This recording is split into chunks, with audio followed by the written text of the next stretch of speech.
I was gonna tag soon. So basically, over the last couple of days, over the last month, I've been afflicted by, we'll call it depression. It's really not depression. It's separate. It's nowhere close to the medical definition or the bouts of it that I would have identified with in the past. But we'll call it that. It's similar. It's a metaphysical depression. It's a metaphysical rot, and it's basically all been centered around the idea of wasted time. The idea of I missed my chance. I had these 2 years that were me developing into the state which I'm at now, the spiritual state which I'm at now, which would have perfectly encapsulated the spiritual journey, which was the whole point. It was the whole point of my YouTube channel, and I was thinking about it the whole time. The whole point is to capture the spiritual journey. And then somehow, the whole time while thinking about capturing the spiritual journey, I simultaneously thought, but we'll record a video whenever it's done, whenever the philosophy's done, whenever the framework is complete and we have all the answers. Somehow I thought both of those things simultaneously, and now I'm at the point where 2 years later, framework still isn't done, and I still made a fucking video, and it's a lot of wasted goddamn time. And that's been leading to an extreme malaise. Multiple solutions. One of the most interesting solutions is rage. Extreme anger is a much better motivator than the... It's not just about my lack of creating videos. It's been a feeling of just hopelessness, where it's like, not only did I miss the boat, but I'm not even sure if there ever was a boat. I'm legitimately not sure if human beings are intelligent enough to do what is right, what is logical. I'm not sure if, even if I was capable of disseminating my thoughts into language, if there would be enough people which identified with it. There's the obvious concerns of the algorithm never being able to see you, but I'm not even concerned about that anymore. My issue would be that the algorithm does pick me up, that the biggest I would ever even be able to get is a micro community of 300,000 people who watch me, and that wouldn't even be because I was stunted by the algorithm. It would be because my ideas are just too niche. It's not due to my inability to articulate my ideas. It's due to an inability for humanity to be able to pick up on the ideas. And this goes back to the idea I was talking about before, which was the education. But if the education needs to be solved before my ideas can be disseminated into the masses, then what's the point of me speaking in the first place? If there needs to be an educational reform before I'm capable of speaking and anyone is capable of hearing me, then everything I say is pointless. I need to focus on the educational reform first, but the educational reform can never happen without people being educated. So I would need to disseminate my thoughts in a way where you get people interested in the reform of education through their newfound education. And this is where things get extremely complicated in the speeches I'm using. What I mean is, I'm going to use the word enlightenment. Whenever people become enlightened or educated, they're going to have the desire to replicate this enlightenment or understanding through the education system. This replication of enlightenment is going to fix all of these root issues which humanity is plagued by currently. But the hopelessness that I experience is a genuine longing, a genuine question of, is it possible? And the nihilistic answer would be, it's not possible. Humans are too stupid. And then there's other than that, there's two other pathways. One is that even if we are too stupid now, perhaps technology could influence us in the future. Or the one that I think is true is that humans are capable of understanding, but that the modern brood of humanity is not capable. That the computational limits of the human brain are capable, every human is capable of running what I'm talking about, but that due to the modern day constraints of what people understand, the frameworks which people actually run through on a day-to-day basis, that no one will ever actually be able to engage with what I talk about in any meaningful way. And that's horrific. it doesn't just give me a malaise for myself, but it gives me a desire to abstain from life at all.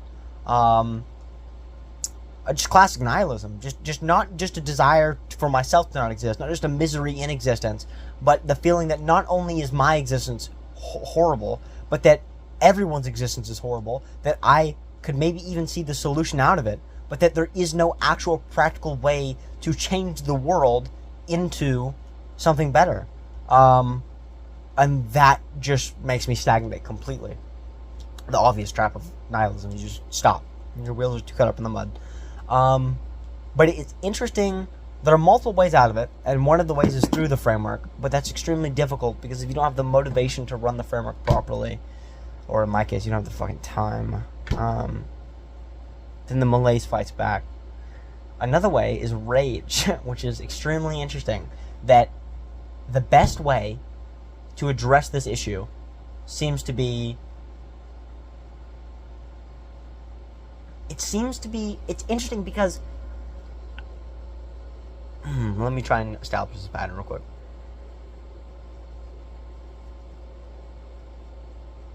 It's interesting because... The malaise doesn't just come from the understanding that I may never be able to actually affect the population. It's so much deeper than the fact that I may not be able to affect the population. It's the fact that I used to have been able to affect population more, or at least I thought I was more capable of affecting the population.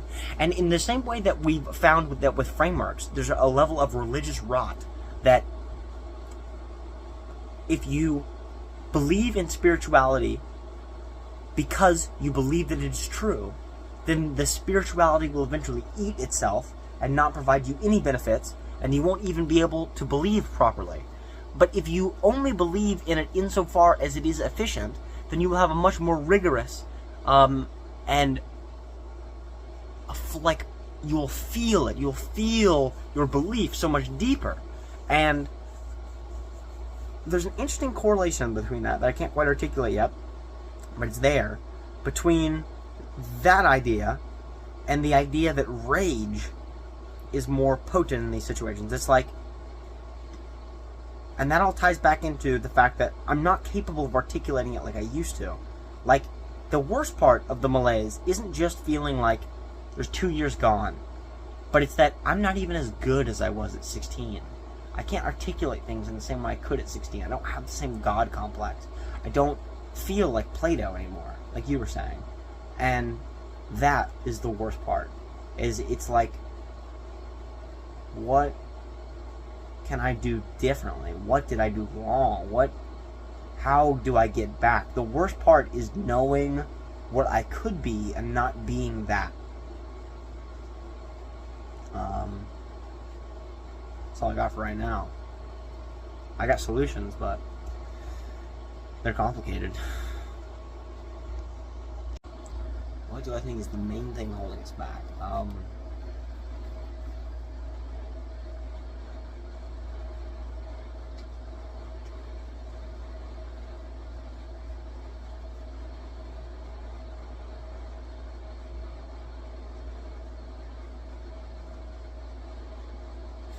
I mean, the main thing holding me back is just a lack of discipline. I can't focus. I can't, like, I'm even now, I'm telling you, man. Oh, I was so close. Oh, before I moved down here, I was so close. So close. I was back. I was at it. I was at the God complex level of, like, I don't know if you remember the messages I sent, but, like, every week I was sending you, like, I'm back, I'm better than ever, and I meant it. More than I have in years. I meant it. I meant that shit. I was back, and I was better than ever. And I'm not now. But that's because of stress. And the last 2 days I've had moments with the hand framework that fix it. That fix everything. But then the malaise creeps back in, and it's like, too late, wasted too much time. But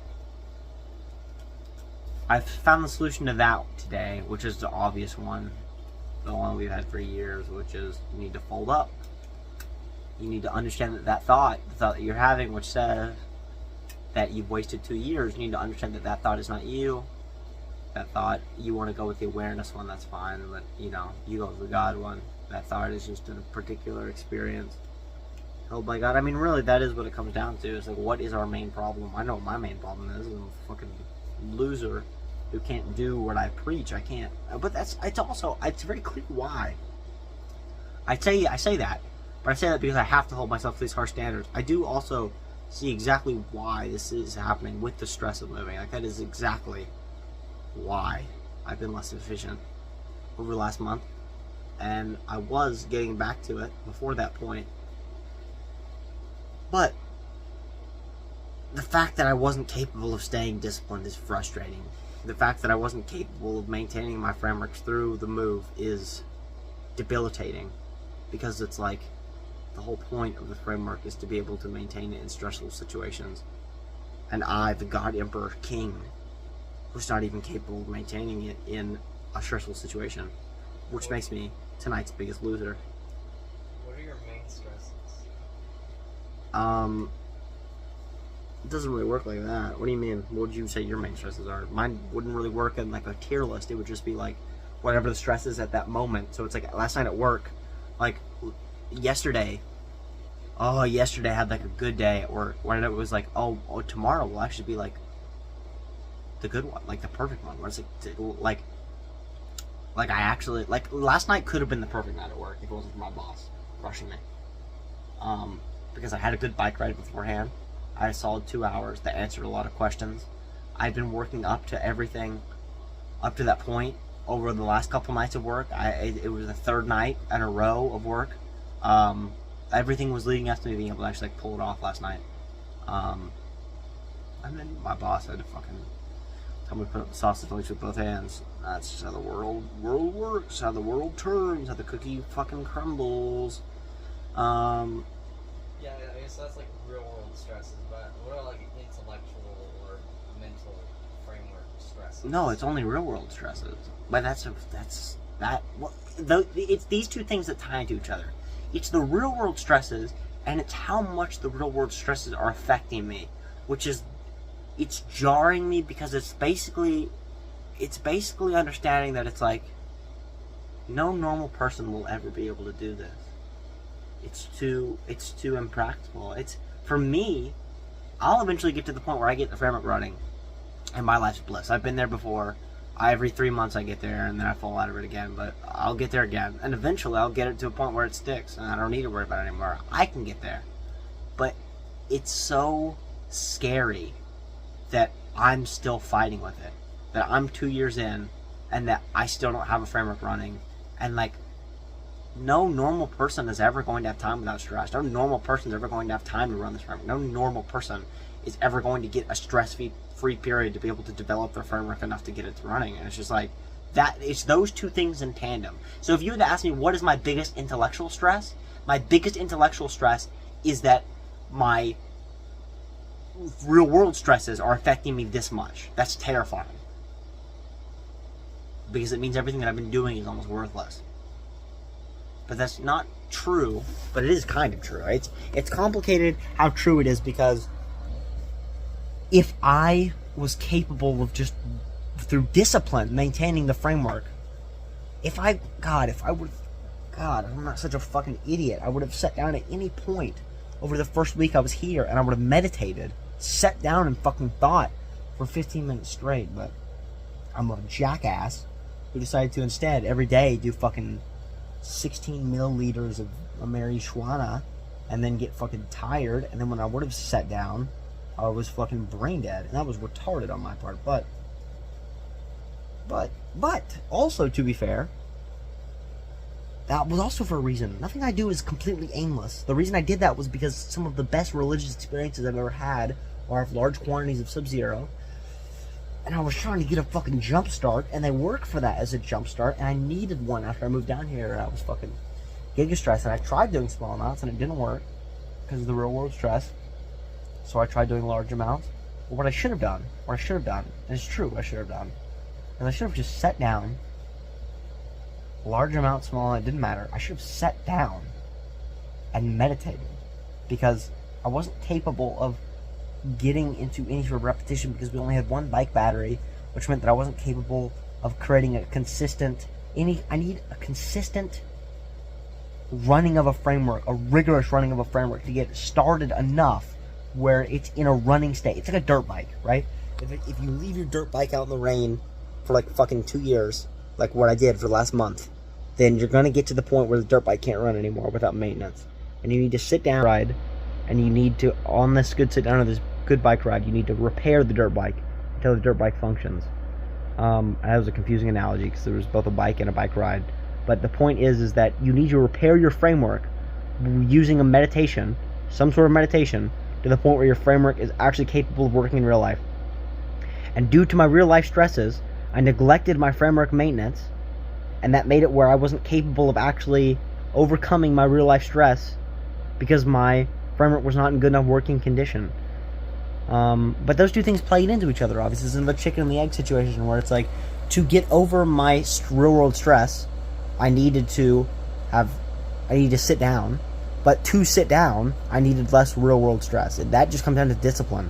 I should have had a higher tier list. I should have had more priority to sit down and meditate. But yet again, logically, the reason why I didn't have a higher priority to sit down and meditate is because I had just come from Kentucky. And in Kentucky, the bike rides were working fantastically. And I had the realistic reason to believe that the bike rides down here would work the same.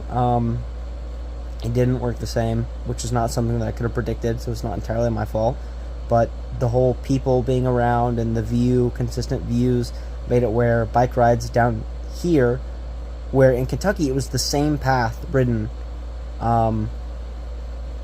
literally the same fucking 500 feet of road ridden circularly over and over and over and over again, which led for a really good meditative repetition. Down here, the variety and the complexity of the obstacles led to an inability to actually focus on the framework, and that was something that I couldn't have predicted, and I wasn't capable of understanding for the first week until it was too late. And then I'd already settled in, and then there was work, and then everything else, and I was never capable of actually separating the issues and understanding why I was incapable of enforcing a framework. All I knew is that I couldn't, and now, a month later, when I understand that the reason why is because I didn't have any time, I didn't have a particular event where previously in my life, I would have always had, like, bike rides for, like, 3 hours a day that would have happened on a consistent trail in a consistent place, consistently, with no obstruction to my thoughts, only my thoughts to think about. I hadn't had any way to do that while I was here, and I didn't even know that until it was too late, and my framework had already rotted. And then there was too much stress to be able to sit down. There was too much stress to even think smartly enough to understand that thinking down was the thing that I should have done. So anyways, the point is, I'm retarded. I'm like you people now. If you're watching this, I'm just as stupid. Feel real good watching me dig myself out of this fucking hole, you fag bastards. Because I will. And God has given me the unique opportunity of saying, well, guess what? You missed your first window of going retarded to religious, so we'll do it over again. I'm going to make you retarded again, and you can just do the whole thing over again. So you guys get to watch part 2.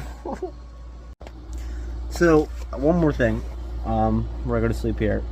The Papa Hyde framework. I think this is an extremely interesting concept to explore, which is, I have a complete manipulability over my frameworks that I use, which means while I was at work, due to the stress that I've been experiencing, due to my retardation, I've been incapable of my extreme framework flexibility, which means I was not as capable of going outside of myself to select the best option. What this means practically, whenever my boss would talk to me and say these silly little things about my needing 2 hands to stack the sausages, or to work faster, even though the laws of physics do not obey that, I would get very viscerally annoyed, because I view it as essentially an insult to my intelligence, where either like you're saying I'm stupid, that I'm not understanding what I should be doing, or you're saying that I'm a slow worker. And considering I've literally had issues where I destroy my body because I'm working too fast, I know that I'm not a fast worker. So you have to be insulting my intelligence. You have to be calling me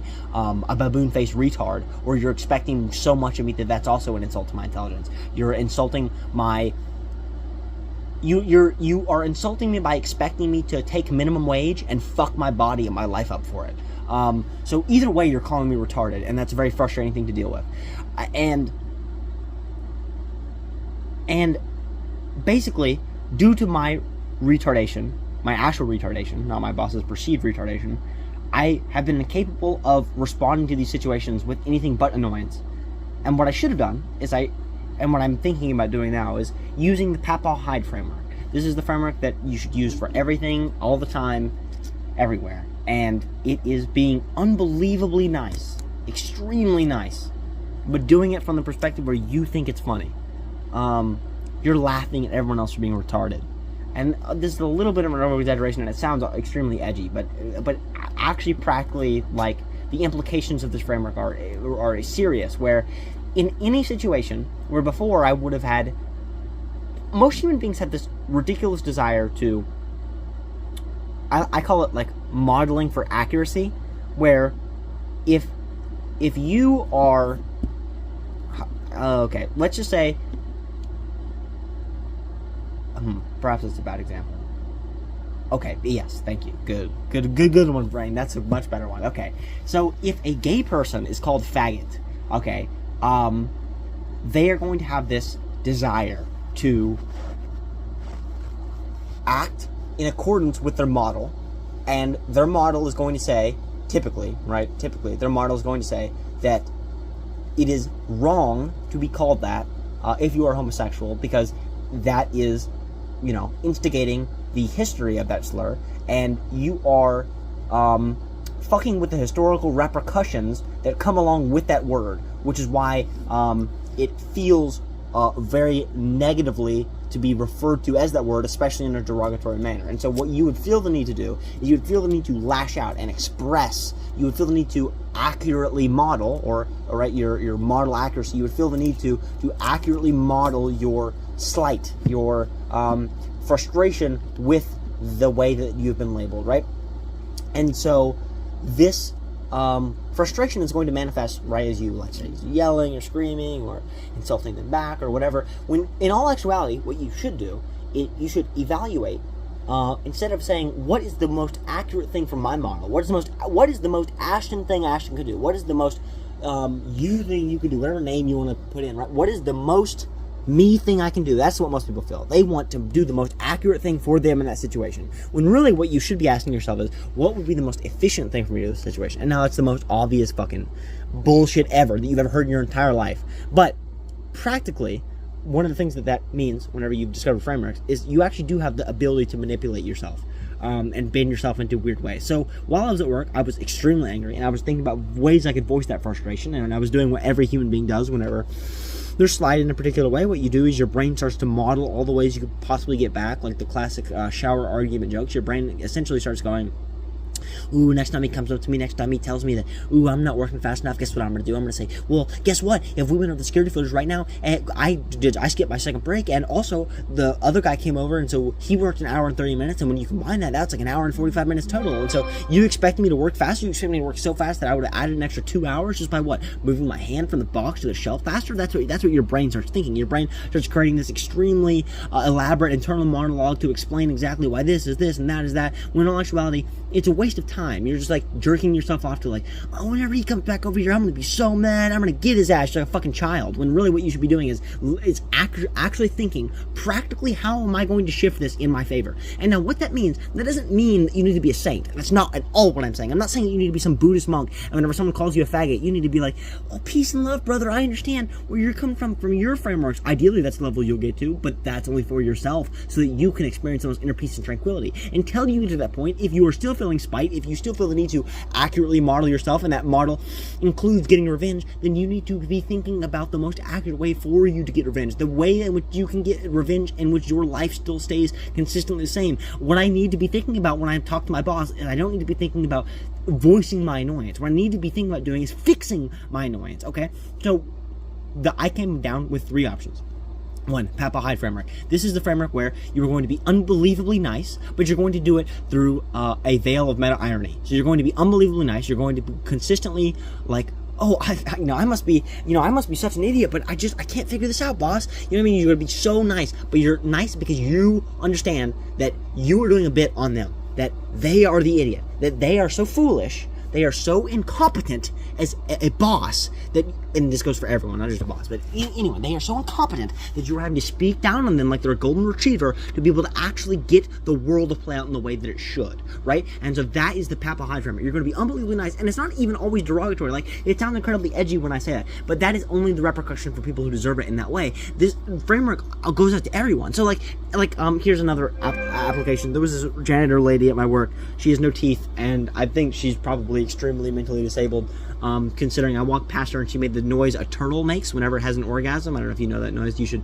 look it up. It's a sort of noise. She decides to make that noise at me as I walk past her. And so what Ashton would do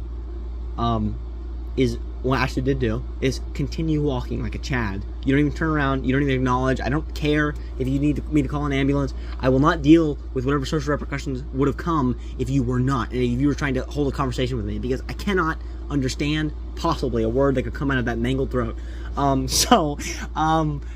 Basically, what I should have done is I should have interacted with the Papa Hyde framework instead of like what I would have done, which is if I would have turned around, I would have turned around with like a stone cold face of confusion, right? Which would have accurately modeled myself. What I should have done in the situation is I should have turned around with a smile. If I was going to turn around, obviously, I should have kept walking probably. But if I was going to turn around, if I was going to interact with that person, if I would interact with them hyper seriously like I would have typically, then that puts me in a situation where now, if I try to escape the situation, I'm perceived as rude. Whereas if I turn around with a big smile, then that same situation is perceived as nice. If my coworker comes up to me and they say, oh, by the way, you need to do this, and I reply with the same reply, but I have the fucking serial killer school shooter look on my face, which I typically have, which is just a serious look or whatever my fucking resting face is. Apparently people do not interpret it well. If I instead turn around with a smile with the Papa Hyde framework, where I'm doing a bit, I'm meta-ironically pretending to be extremely happy, it's not genuine. It is a thing which you find funny to do. It is a part of your character. It is a part of the meta-ironic bit which you are acting out. And this all sounds extremely elaborate and impractical for anyone to actually employ, but I'll go over another video actually going over like what this feels like mentally. It is not that complicated. You need a little bit of framework knowledge, but it's not actually that complicated if you don't just think, oh, I'm going to do it now. If you actually evaluate why you need to be doing it and why it's the right thing for Ashton to do, it's the why what Ashton isn't just the thing Ashton would emotionally feel like doing in the first place, but what Ashton is the most efficient thing, and that what I am are my actions, and that if I'm going to be my best self, I need to be my best actions, and that my actions are completely manipulatable by me, then the Papa Hyde framework is in almost every single social situation going to be the best one. And then there are 2 other frameworks. They're the only other 2 frameworks you need for social interactions 99% of the time. You're going to have the Papa Hyde framework, and then you're going to have mathematical questions. That's the other one. Mathematical questions. This is a framework where you're going to ask only questions. You're going to every single thing that comes out of your mouth when you're talking to someone else who could be incompetent needs to be a question. If you're going to say like, I didn't think that was possible, what you need to say instead is, how is that possible? If what you're going to say is, it's not faster to stack with 2 hands instead of 1, what you should say is it faster? Are you sure that it's faster to stack with 2 hands instead of 1? You know what I mean? Instead of saying, you were the shittiest boss on the planet and you cannot do your job, say, can you not think of any ways you could do your job better? In all of these situations, in every single situation, a question is going to work better. And beyond any of these basic social interactions, even in extremely complex social interactions, even in like philosophical or scientific debates, it's always going to sound better to say, what do you think the statistics show, and then have someone lampoon themselves on their own incompetence, than it is going for you to say, no, I'm right, you're wrong, you can look this up. It's going to always sound better if you say, are you sure you're right? Can you show me how you're right? And then you ask more and more questions to let people dig their hole of incompetency. And the point of mathematical questions is, it's an unbelievably useful framework if you start asking mathematical questions. So now what this means is, if you're going to say, let's see, let me think of a more practical application. This one's a bit more nuanced, but it's still unbelievably useful, where if someone says, you see this happen all the time, semantic discussions that could be resolved with a mathematical question. So someone says, I think that all, what is it like an actual time someone would say this? It's happened in conversations with my father and stuff, where like someone will say like,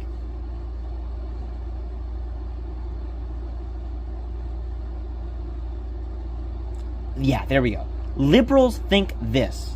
And what I say is, no, liberals don't think that. And then we'll go back and forth for 3 hours about what liberals think.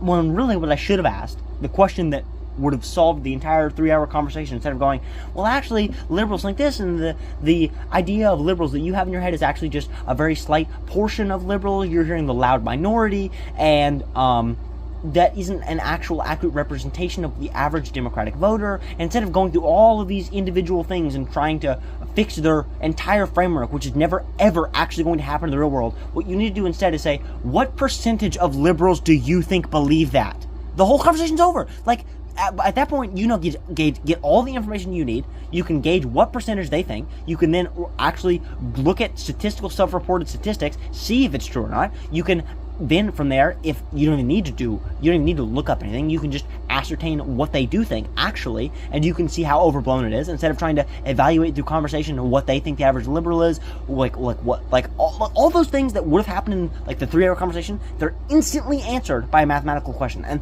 like, that isn't just that one situation, it's all the time. Anytime you're having like a semantic misunderstanding, you and someone else are incapable of understanding each other, it's typically going to be resolved by a question that happens in some sort of math, typically statistics.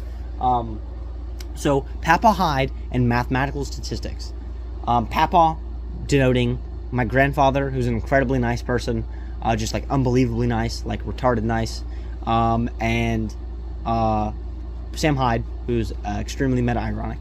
So you put those together, so you're extremely nice and extremely meta-ironic, and then you use mathematical questions. So you're just a really, really lovable, you know what I mean? A lovable dude, big smiles on all the time. You're a super happy guy, super happy with everyone else under any circumstances, and you just got a lot of questions. You're just a real lovable idiot, and you got a lot of questions, and you're going to lampoon people on those questions and not even know what's happening.